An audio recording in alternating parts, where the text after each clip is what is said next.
Hi, everyone. It's Henry DeVries with Indie Books International. Welcome to this week's edition of the Marketing with a Book podcast. Thanks so much for joining us. This is where we help authors and speakers shine a spotlight on their work and the good work that they do. So we have a very special guest to help us today. Before we interview her, we'd like to do our author roll call. We've got many members of the Indie Books International family of authors with us. So I'd like them to introduce themselves and tell you the title of their book. Let's start with Chris and then let's go to Craig. So unmute yourself and then tell us about you and your book. All right. Hello, my name is Christopher Hodges. I'm the author of Your Noble Robot, Accelerating Innovation and Employee Engagement. Thanks. Craig and then David.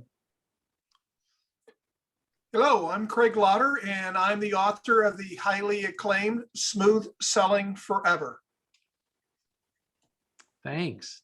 Let's go with Dr. Carrie and then Joe. Hi, everyone. Dr. Carrie McCrudden. My forthcoming book is called Self-Help on the Go. Joe and Kim. Hello, everyone. Joe Pallo here in Shoreview, Minnesota. The title of my book is How to Sell Nothing Better Than Everybody Else. Joe, we'll have that book cover for you soon to hold up. I've got to get back to you, so it's on me, not you. Okay. Let's go with Mark and then Mary. Thank you, Henry. And I am celebrating today the soon-to-be released book, Rainmaker Confidential, co-authored with Scott Love and our president, Henry DeVries. That's me. So thanks, Mark. How about Mary and then Teresa? Hi, I'm Mary Schmidt, and the title of my book is Make or Break Conversations, How Smart Financial Professionals Land and Keep Clients for Life. Thanks, Mary. And let's see, I don't think we've heard from Kim or Teresa. I'll go. I'm Dr. Teresa Ashby, and my book is called Better Implementation Now. Good to see you. And Kim? I'm Kim Nagel, and I'm the author of The Damn Plan, How to Find Freedom, Love, and Money in Your Business. Yeah, Kim's not working blue. DAM stands for something, D-A-M-N. Okay, thanks, everybody. With that, I'd like to turn it over to our chairman. He'll be conducting the interview today. So talking stick goes to Mark LeBlanc. All right. Thank you, Henry. And today we have a very special guest, Lesley Everett, and she is not only our esteemed guest for today, but a personal friend of mine. We go back nearly 15 years, and so it is a great honor to interview her today. I want to just give you a short introduction. I might take some liberty with it because I know her so well. But our theme for the day is the brand of you, how to differentiate yourself with impact. Lesley Everett is an internationally recognized, and shall I add, renowned keynote speaker, a business coach, and a specialist on entrepreneurial leadership. She has presented her Walking Tall system in 28 countries across 5 continents to date. She is the published author of 3 amazing books. Her clients include many global organizations, as well as entrepreneurial companies, associations, and is making huge strides in the world of small business. She has appeared multiple times on broadcast media and in over 200 articles in publications around the world. She was awarded the UK Professional Speaking Award of Excellence in 2010. The first female speaker to do so, and is a past president of the Global Speakers Federation, which I think covers speakers across the galaxy. On a personal note, I got to know Lesley on a safari in Africa, where she and I and the famous Alan Stevens, also from England, and Vernon Cresswell spent the better part of 4 or 5 days, gosh, at all hours of the day and night, shining elephants and lions and tigers and bears. And when I think about the risk that we took with too many bottles of wine, it's astounding that we are here to tell the tale. And with that, I want to bring Lesley to the screen. Thank you, Lesley, for being with us today. There are some things that cannot be shared, so we'll go right into right into question number 1. Lesley, when we think about entrepreneurial leadership or having an entrepreneurial mindset, can you just give us a glimpse of what is that, and might there be 2 or 3 things that we should be thinking about or taking action on with respect to having an entrepreneurial mindset? Thank you, Mark. And just to bounce off the introduction, if I may, first of all, I think it was when we had several glasses of wine or maybe bottles of wine between us that the bears and the tigers appeared in the African bush. Just anyway, moving on from there. Yeah, thank you. Entrepreneurial mindset. For a number of years, I've been working on personal branding and leadership branding. And what I've been asked to do so much in the last 2 years, particularly last 18 months, has been focusing on differentiation. So the key things about an entrepreneurial mindset, whether somebody's in corporate life or whether we work for ourselves as individuals, is that we need to think about being visionary and strategic and differentiating ourselves and building a profile and being visible so that people know who we are and what we're great at, having a reputation that people want to talk about, and being consistent with building the brand and the reputation that we want to be known for. It's, as I always have said for many years, throughout building the Walk and Talk methodology, your brand is really what people say about you behind your back. When you're not in the room, when people talk about you, when you've left the room, you've finished the meeting, you've finished the presentation, what people say and how you've made them feel when you've interacted with them really is your brand. And I think all of these things I've just highlighted there are just a few of the things when it comes to having that entrepreneurial mindset that we really need to zone in on. For any successful entrepreneur, they've got to be aware of those things more than ever, I think. Thank you, Lesley. And to head back to Africa, I just want to add an end note that what happens in Africa stays in Africa. I want to ask you a question about this, what is said behind your back. Because I've heard you talk about that before on main stages, actually, in London, in Durban, South Africa, as well as Canada. And you talk about that. And a question that I have for you is, should we consider surveying our clients and people who know us well and asking for their honest and unbiased feedback about what people might be saying or what they might be hearing behind our back? Absolutely is the short answer to that. But I think the first thing to do, and I've learned this many years ago when working with a lot of people in corporate life, where they were getting so much feedback from other people and losing themselves and their authenticity as a result, is we need to start first off by really doing some deep dive thinking into what our authentic core is, what our authentic brand is, what we're great at, what we want to be known for.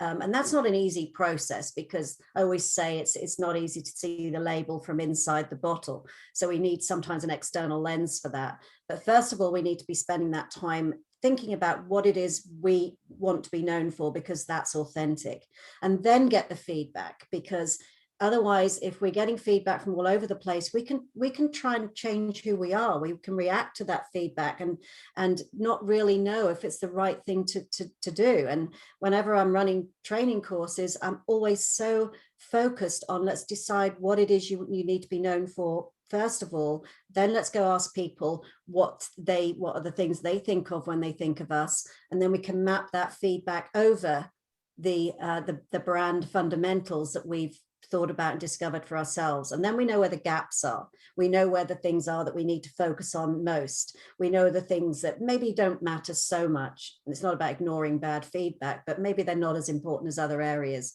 And it gives us a much more structured way to look at that feedback. And one of the things that I know is very valuable to my coaching clients is that I always offer, they don't always do it, but most of them do, offer to speak to around 6 of their clients. And I speak to them on the phone for about 15, 20 minutes, and I ask them some questions that really make them think, and they give me the answers so much better than if it was in written format. And I'm able to really get a sense of what that person's perception is, what their brand is, what people say about them when they're not there. So it's a very valuable exercise. So absolutely, Mark, we need to have that, sometimes that painful feedback, but doing it in a structured way is pretty important. You know, I've been in the field as a speaker and business coach and author now for almost 30 years. And I like to think I have a good reputation. I mean, obviously I'm doing some things right. What would you say to someone like me who is perceived as somewhat of a veteran or seasoned, entrepreneur or independent professional who might be leery or fearful of getting that kind of feedback? Yeah, it can be a bit daunting, but I'd probably get someone else to do that for you. I think that's a great way to get some really candid feedback. But it's really important to ask. And I think it's being in the speaker world and same in the author world, asking people who know you, who think know you well and know what you do well, asking them the question of, what is it that you think I do? How would you describe what I do for my clients? That is a really good question to ask, because you'll find that people often describe you in a way that's really maybe outdated, and it's not what you're doing anymore. It's very different, or you'll end up with a complete gem that someone says. You think, wow, I never knew that people thought that about me, and that's a really important piece that I need to be aware of. So we need to not be afraid of it. I think get someone else to do it, but really do build it in. I found that out several years ago when I started out in my business. Originally, when I first wrote Walking Tall, the book, and developed the methodology, I was doing a lot of image work, and I was known for the image work, which is where it was back then in the late 90s. And I found out probably 10 years later, even though I'd done a ton of work on authentic personal branding, and image was just a part of it, that people were still describing me as an image consultant, and I had no idea. And that was really not in alignment with the brand that I was now representing. So, get over the fear of it. It's got to be done if you're really going to build a brand that people can talk about consistently. Would it make sense, dovetailing on something you said earlier, would it make sense to also not only ask them in their words about what they think you do, but how you or your work make them feel? Yes, absolutely. And that's a question that I would ask people's clients, coaching clients to say, what is it? How did they make you feel? What did it feel like when you worked with this person? What was the end result of working with this person? And absolutely how you feel is key. And it's something I talk about in keynote presentations. I've written about a lot. Is that I'd say now that the strongest element of your brand is what your clients say about your brand to their contacts, whether that's you as a company brand, whether that's you as an individual. But the way you're talked about, quite simply, is your brand. So yes, absolutely. And sometimes we think our real value in the marketplace should be tied to bottom line results. But I think what I'm hearing you say is that in addition to the tangible results that you might deliver and possibly get testimonials for, the intangible side of how they feel could be just as important, or maybe even more important. Yeah, I absolutely do believe it's even more important. And one of the mistakes I see people make a lot, I would say about 90% of the time when I'm coaching, is that people come to me, they want me to look at their logo, their brand messaging, their website, before they've even thought about who they are authentically and how they make people feel when they deal with them, and what are the gems that people get. How do they feel when they've worked with this person? We need to go back to that stage. And I do really believe that in the world we're in now, people need to like us and trust us and feel like they know something about us and our value set and what we stand for before they're comfortable buying from us, working with us, listening to our message. Our credibility hangs off that. So I actually do believe it's more important than ever now. Wow. And when we think about our personal brand, personal professional brand, if there was, I guess I'm going to say maybe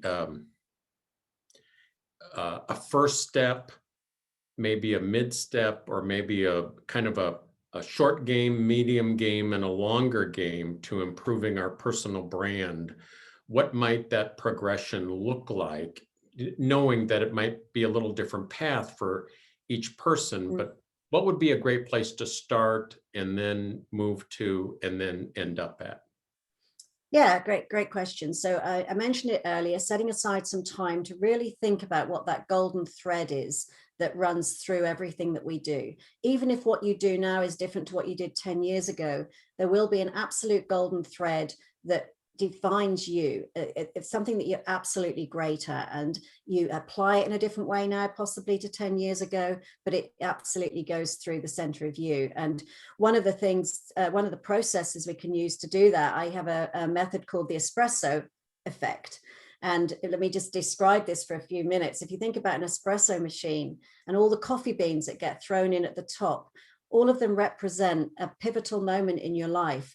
Something your mum said when you were small, your first day at school, when you passed your bike test, when you passed your exams, when you graduated. There might be some things that aren't quite as positive, but every single one of those coffee beans represents a pivotal moment in your life.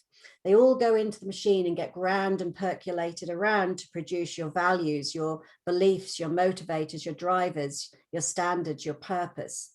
And the tiny cup in its purest essence underneath, in the espresso cup, that's your brand statement, the few sentences that describe who you are authentically. And that's a great place to start really uncovering that piece, that authentic piece. The second piece would be to start delving into I would call it the insights you have as an expert in your field. So depending on who your clients are, what is it that you provide them? What's the end result of what you provide them from the expertise that you have? What's the problem you solve they may not even know that they've got? What cost is that to them? And what's your solution to that problem they've got because of your expert insight? So this is a piece that really differentiates you. And then it's really getting on with building the reputation along those lines. So using social media and building your digital reputation, thinking about getting out there speaking. Social media comes a lot easier once we know what our real definition is of our differentiator and we've articulated it well. We can then we can get posts out much more consistently, and it's much easier to come up with posts when we know what it is we want to get out there. So I'd say those are the three key things. None of those three things are easy. And that's why people don't do it. But if you do it, you're going to stand out from the crowd. And that's a massive step forward.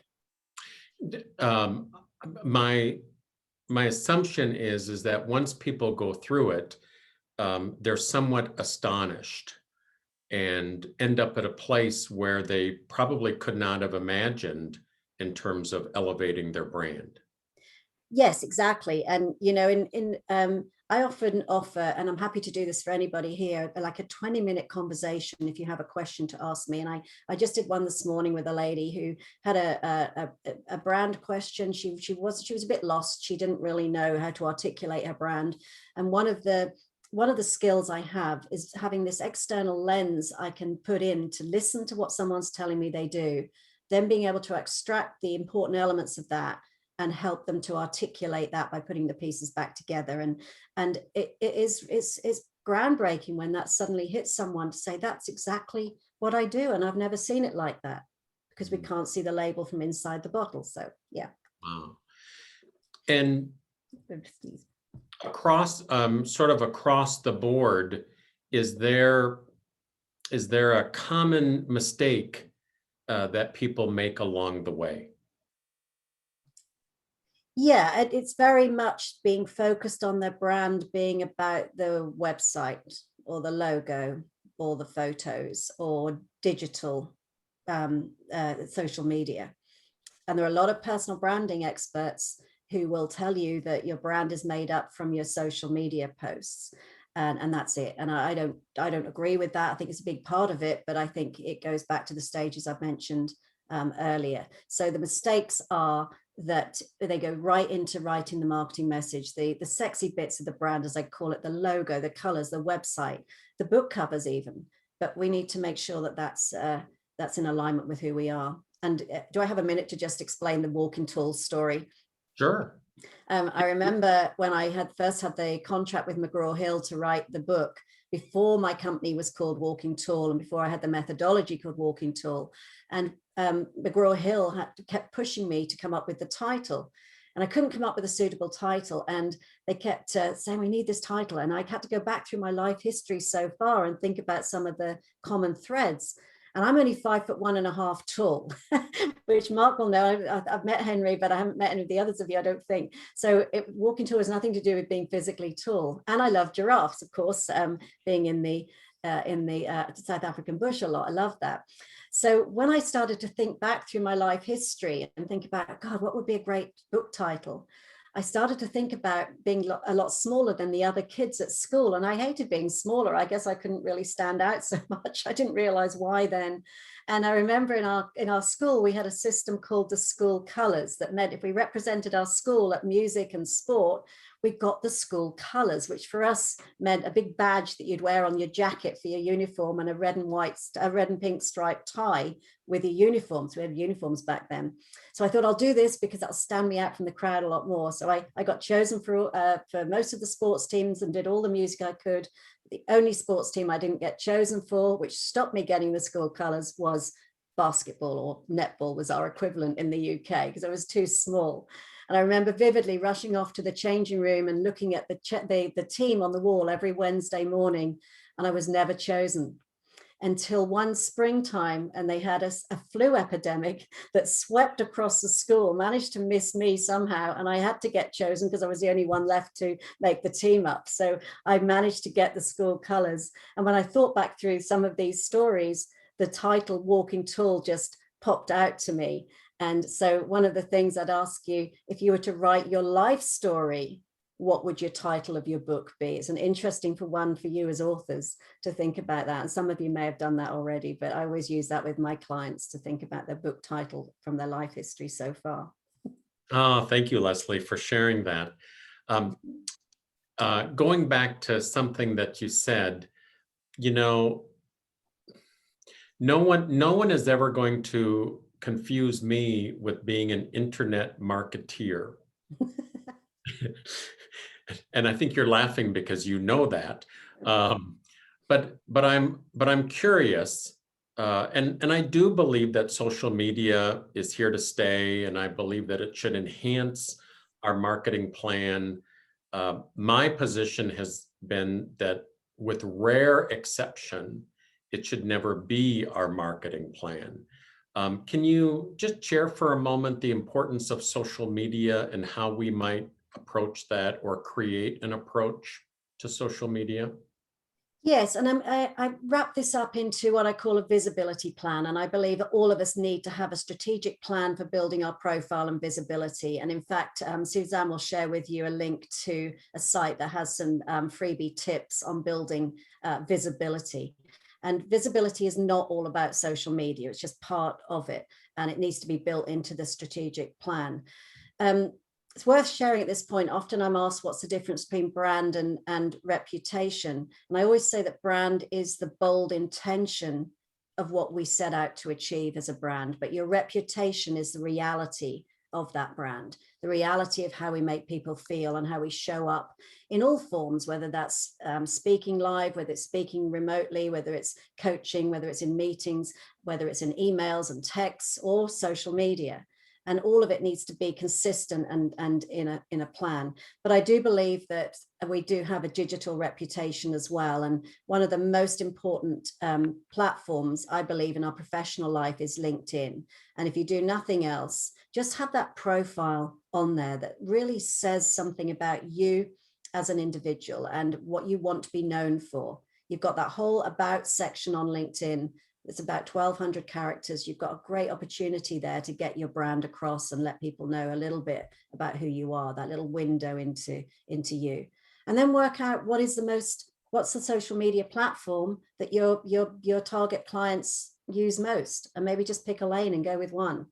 And then decide what you can do consistently. And using one of your techniques, Mark, the benchmarks, how many posts are you going to do within a 30-day period? Maybe it's just one, and that's okay if you can be consistent with it. But I see so many clients who get so stressed about feeling like they have to do social media every day and use every platform. You don't need to do that. Just pick one and do it really well. But it's important to have some sort of presence at least. Thank you, Lesley. And I got a question from the gallery. Yeah. Is how to create a brand statement in your book, Walking Tall? Sorry, I don't understand the question entirely. So It is how to create a brand statement included in your book, Walking Tall? It's not, but it's included in, and the latest book of mine is Corporate Brand Personality, and the process, my whole method is in there. And in fact, what I'm just in the process of doing is updating a little ebook, a free ebook that has got some processes in. It's not ready yet. I'm just putting some final tweaks to that. So if you all have my email address at the end, just drop me an email and I'll just make sure you get that ebook when we have it ready, if you'd like it. So that will have a system in there, but the book will contain a lot of the processes that you can go through as well. Thank you. And Suzanne, our producer, is putting a lot of what you're sharing and some links in the chat. Suzanne, will you make sure you put instructions for how everyone can save the chat to their own laptop? Thank you. Lesley, when you think about, first, you've been in business for how long? 20 plus years? Yeah, I was originally in IT and I sort of gravitated to sort of the marketing psychology role, but it was about 26 years ago I first started my own business, but in this business about 20 years. What's the biggest lesson that you have learned over the course of that time? I think, and it took a long while for me to learn the lesson, is don't try and do everything yourself. Know what you're really good at, stick to that. Have people around you that can do stuff you're not good at. And I tried, it's not always easy because we've got to pay for that. But I think ultimately it's a false economy to think that we can do everything ourselves. It stops us doing the stuff we're good at and why we started our business in the first place. So have somebody do that and don't procrastinate. I think that was another lesson I learned. Too often I put that off and just get on and do it. Just do it. Just what's the worst that can happen? You know, it might not work, but you're going to learn a ton of lessons when you do go for that. And just be really good at what you are good at. I tried to be good at other things, possibly like social media to start with, and I wasn't. So I got some help with how to do that. I do most of it myself now because I think that's authentic. But just be clear what you're good at and get help elsewhere. I think that's the biggest lesson. Great, thank you. Now I want to move into my two favorite questions that I always love to ask a guest. The first one is, what marketing idea or strategy, when you look back over your career, and it might be recent, it might be some time ago, but what strategy or idea did you try that ended up surprising you and working better than you thought that it would? Whoa, that's a really interesting one. I mean, I think one that has always worked for me, and I think as a professional speaker, often, as some of you will know, and you will know, Mark, that people ask you to speak for free. And that used to really annoy me. And at the beginning, because I did that, and then, gosh, why do people want me to speak for free? And so I never did it. But several years ago, I realized that I'm the biggest marketing tool I could have for our business, which is a training business, coaching business, obviously me as a keynote speaker. And instead of trying to separate me out and not do the free stuff, I realized that the biggest and most powerful and most effective way to market the services that we have for our other trainers to deliver as well, and coaches, was for me to get out there and speak to the right audiences. So that, I think I missed how important that was for a period of my career. I'm now getting that back because I can talk to audiences, and then I know that's going to be a good move for me to get more contacts and more clients. So I don't know if that really answers, but that it took me a while to realize that was as powerful as it is. Oh, thank you. And before I ask the final question, I'd love to just give you an opportunity. Let's just cut away to a commercial break. What do you have? Because I think you have something coming up in the next 90 days that might be of interest to some of our viewers and listeners. Could you take 60 seconds and Sure. and do? How can we help you, or how can we get more of you? Great, thank you. Yeah, we've just started to deliver some public courses. So we have a series of dates on becoming an entrepreneurial leader that covers all these things, from being able to extract what your differentiator is with some tools that I very rarely give to people that I'm not coaching, but there'll be some tools to extract what that differentiator is, how to articulate that, how to build the visibility plan, how to build the profile, and all the things that go with that. So it's a public program, the series of dates, and the link to that is the link that Suzanne's already included, the Walk and Talk Training square.site, and you'll see our public programs on there. That program is 3 hours long. It's remote, as you would expect, and there is 90 minutes of one-on-one coaching with me that follows on from that, and that will be an absolute absorption into the method that I use to help you differentiate your brand. So it's truly valuable. Very quickly we can get to a specific point that I can guarantee that you may not have noticed before, that you won't have noticed before. It happens with every single client I work with. There's an element of surprise that, gosh, this is right. This is what I do. I haven't thought of that. So that's what I've got coming up. That's different to what we focused on generally, but I love running the public programs. And so I'd love to see some of you on there. Oh, that'd be great. And also, we've talked about the UK and Africa and your international experience, but can you just, I guess I want to be one of the first publicly to welcome you and thank you, I believe, as an official citizen. Could you share with us where you live and where you're at now on your journey? Yeah, thank you. So as of last Saturday, my husband and I became official citizens of the US. So we're dual citizens now with British citizenship as well. And that started way back in 2008 when I first applied for the green card based on the work I do and the profile I had. And Mark, you supported me back then with a wonderful supporting letter that I had to get from high profile people in the US and to support the application. The dossier was about this thick, I remember, with all the information.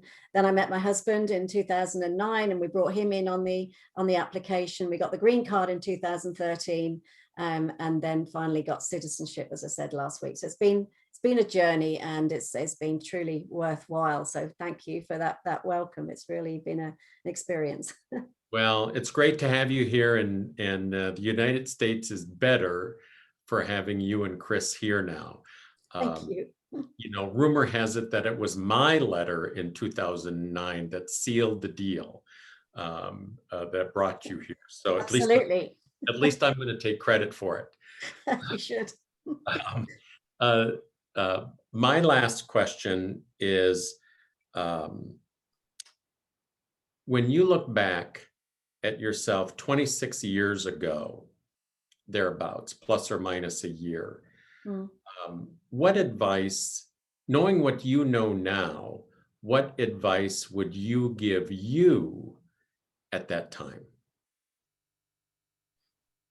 I think overwhelmingly, maybe this is more of a female thing, I'm not sure, but just believe in yourself. I didn't believe in myself. I had doubts, but I remember turning down a very high salary corporate job because I was fixated on running my own business. I didn't really know if it would work, and I still doubted it for quite a while until I got that first corporate contract where a company said, the CEO of a company said, yeah, can you come and deliver this for my teams? And that was the defining moment when I started to really believe that what I'd developed as a methodology was needed and of interest. And of course, we got great feedback from that. So that was a defining moment. But I would tell myself to always believe in yourself. But I think what we're capable of, we're just not aware of. And I've always, I think over the years since, is probably surprised myself with the stuff that's been achieved. I never really look backwards. I'm always looking forwards. But if I do look back, I think, gosh, there's a lot that's been achieved. And if only I'd believed in myself more back then, it might have been a whole lot easier and quicker, maybe. Thank you, Lesley. And if anyone has a question from the gallery, we would love to, we've got a few minutes remaining. If there's a question, I would love to see it in the chat. If there are no questions, Suzanne, I'd love to just open it up. We've got a few people in the gallery, and if a couple of people would love to just short and sharp, what is your big takeaway from this session and this interview? What have you learned today, or what has Lesley opened up your mind to in terms of having an entrepreneurial mindset or elevating your brand? How do you want us to, just speak or raise our hands, or how are we doing that? Yeah, just speak, Chris. Usually not a problem. But Lesley, first, your delivery and your topic is fantastic and incredibly important.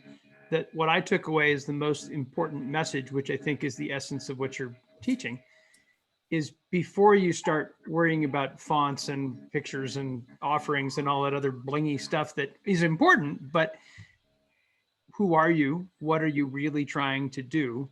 And then shape that to be more authentic. That was my big takeaway. And I know that sounds simple, but it's in maybe the most profound things are simple, and it's probably not so simple to do. So that was my takeaway. Great. Thank you for sharing. And welcome to America. My wife's a green card holder as well from Japan. Oh, really? Fantastic. Yes. Thank you, Thanks Chris. for sharing that, Chris. Next, David Gold. Oops. Go ahead.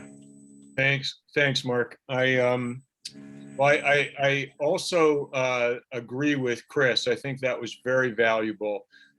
Also, I think I do a fairly good job of introspection, and it's really helpful to do the survey and find out if it's really accurate with other people. But here's the real gem for me. As a coach, that I could go to my clients' clients and find out what the client's clients think about my client, so that I can use that as really valuable information for them about how they show up. That's really huge. So I can be even more of a value proposition to my clients by finding out what their brand is out with their clients. I don't know if I said that well, but man, it had impact.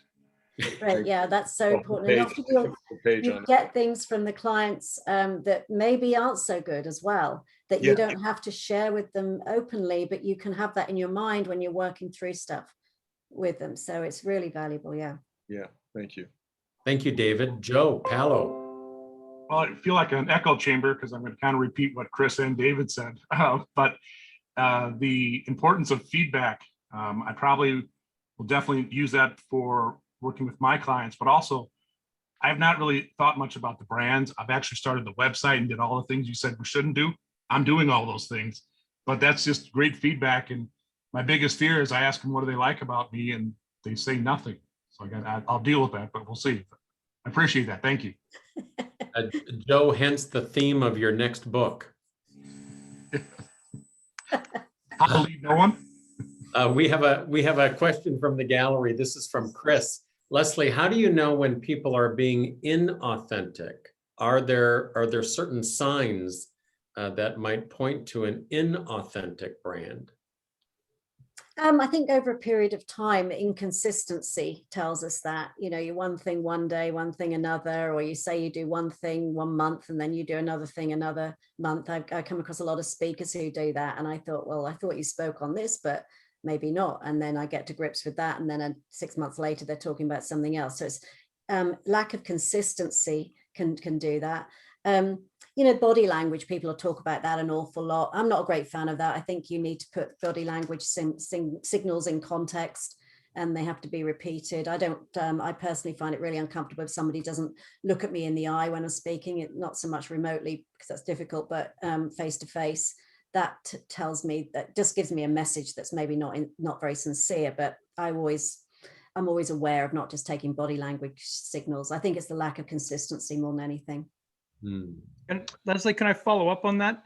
When you talked about people, and I think Henry has talked about this before, and so has Mark.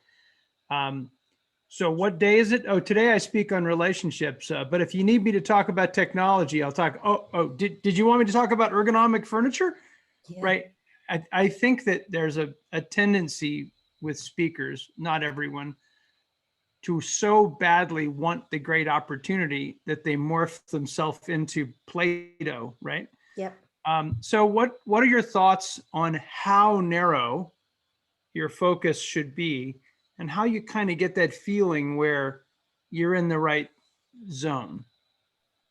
Yeah, I think it's really important that we, as we would say, niche in the UK, but niche. And I think that needs to be pretty narrow. I find with a lot of my clients that they get scared of saying, well, I'm just going to work, I don't know, say work in the luxury hospitality sector and that's it.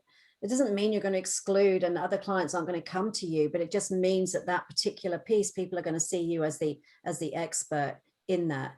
It is tempting to speak about all sorts of things, but you know, even saying I speak on leadership is not enough. There are hundreds of thousands of people who write authors and speakers on leadership. What particular part of leadership do you do? And over the years, I've been really specific about that brand piece. The people brand piece is what I speak about. Not even branding. People often call me a branding coach. I have to correct that because branding is a big word. It's not. It's about people behaviors, the people element of the brand. So I think niching quite a narrow field is important. I've seen that have great results, and I think it helps people to recommend you more than anything. It makes it easy for people to say to their contacts what it is you do. That's helpful.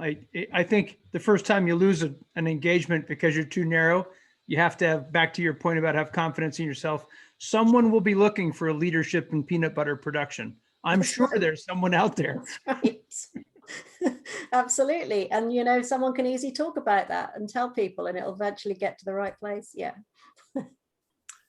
Thank you, Chris. And one final question from Dr. Carey is, I'm curious if you have a thought or two on adding to an existing brand. For example, I'm adding a book to my therapy practice and want to be speaking more.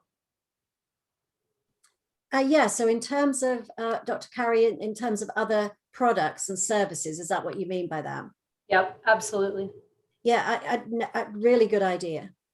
You know, you're an expert in a specific field, and whatever you can use and whatever products and services you can use to get that message out there, then absolutely, I would say do that? I mean, obviously you're all authors, and I think it's really important you have the book, but what other things can you add to that? Speaking is so important. And I remember when I first had the book contract and all the meetings I had with McGraw-Hill, they thought it was absolutely wonderful that I could speak as well, because they said a lot of their authors don't speak and don't want to speak, and that's a shame. So I'm not sure if that's answered your question, but absolutely add those different threads. What else can you do to get that core message of the expertise you have out there? That's great. Thank you. Thank you, Dr. Carey. And one more slipped under the radar or over the transom, and that is, how often should we review our brand or our brand strategy? I think it's a constant thing, being able to adjust it here and there. And we've all had to do that, let's face it, in the last year. And I think that I've adjusted my brand so much more in the last year, not the fundamentals of it, but how it's put together and how I might market that and the messages I might use to get that out there. What's resonating now? The entrepreneurial mindset, which, you know, I credit Mark with some of that as well, in terms of how he's led me down that with the entrepreneurial leadership and mindset tack, because I'll get feedback as well, and you know, that's important. And having Mark as a coach is hugely valuable to do that, seeing this external lens. But I'm constantly looking at ways to tweak that brand messaging, never changing the authentic thread of what I do. And I know what I'm really good at, and I know what I'm not good at. But I think we have to keep bearing that in mind, keep getting the feedback, asking for the feedback, asking what it is that people have particularly enjoyed about the session or the book or the article or whatever it is. I think that's so important. You know, Lesley, I've known you since 2007 or maybe even 2006. But you just said something a minute or two ago, because if I would have described you, it would have been as a branding expert. And you just said that there's so much more than that. Could you just expand on that a bit? Because that sort of was a Scooby-Doo moment for me. You might not know, Scooby-Doo is a cartoon character. Oh, yeah. Oh. We had Scooby-Doo too in the UK. Okay. I don't know if that was on the citizenship test or Like Henry's questions, I saw that. But how should we be thinking of you in terms of a branding expert or blank? How did you think of me as the personality of the brand expert? So the people element of the brand behaviors, but the personality is the key thing. How do we get personality, authentic personality into the brand?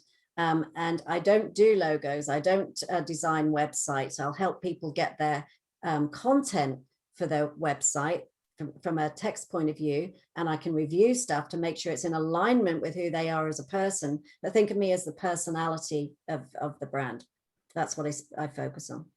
Now, fascinating for our viewers and our listeners. I've been working with Lesley and Chris for about 2 years. I've known her since 2007 or thereabouts, but I didn't know this little piece of the equation. You and I have never talked about this.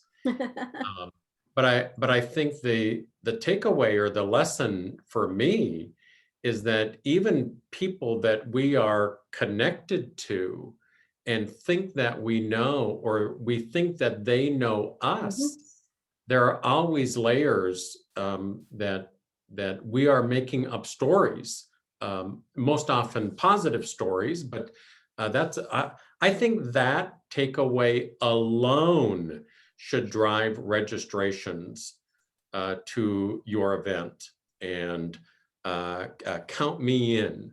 And I hope that some of our other indie authors and family members will also take you up on your offer to learn more from you. Lesley, I want to thank you so much for taking the time to be with us today. Do you have one more parting piece of wisdom, a phrase, a sentence that we could wrap this interview up with a ribbon?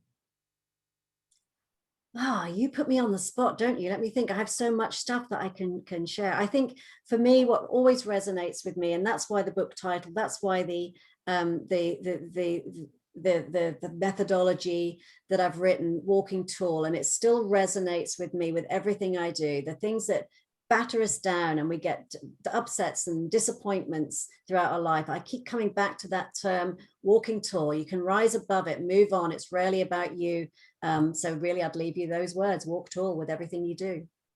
All right, thank you. Everyone, can we give her a round of Zoom applause here? And Lesley, these balloons were celebrating your official citizenship.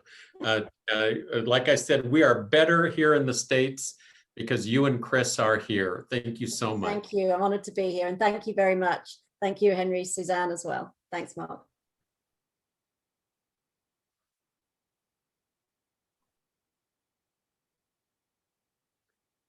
And we are out. Oh, Lesley, that was great.